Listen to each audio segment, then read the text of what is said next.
আজকে আমি দেখাবো সেমাইয়ের জর্দা কিভাবে বানাতে হয়। ঈদের দিন সকালবেলা এই সেমাইয়ের জর্দাটা না বানালে হয় না।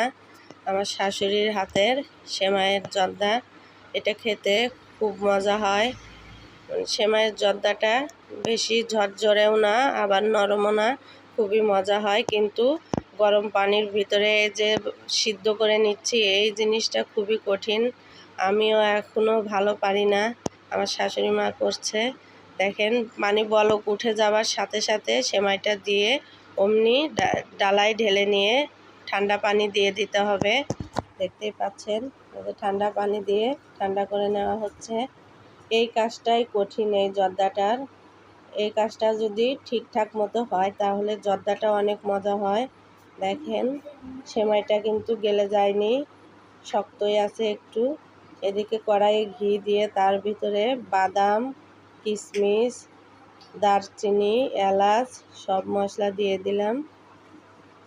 দেখেন, মশলাটা দিয়ে বেশ কিছুক্ষণ ঘিয়ে ভেজে নিতে হবে। ঘি এবং সয়াবিন তেল দুটাই ব্যবহার করতে পারেন। কিশমিশও দিয়ে দেওয়া হয়েছে। দেওয়ার পরে সেমাইটা দিয়ে নাড়াচাড়া দিতে হবে, একটু নাড়া দিয়ে নিতে হবে। খেয়াল রাখতে হবে সেমাইটা যেন নিচে পুড়ে না ধরে, সেদিকে খেয়াল রাখতে হবে। এখন চিনি দিয়ে দিচ্ছি, পরিমাণ মতো চিনি দিয়ে দিতে হবে।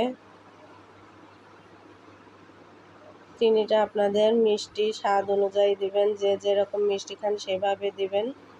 দেখেন, পানি উঠে আসছে। এই পানিতেই যে শক্তটুকু ছিল সেমাইটা সিদ্ধ হয়ে যাবে।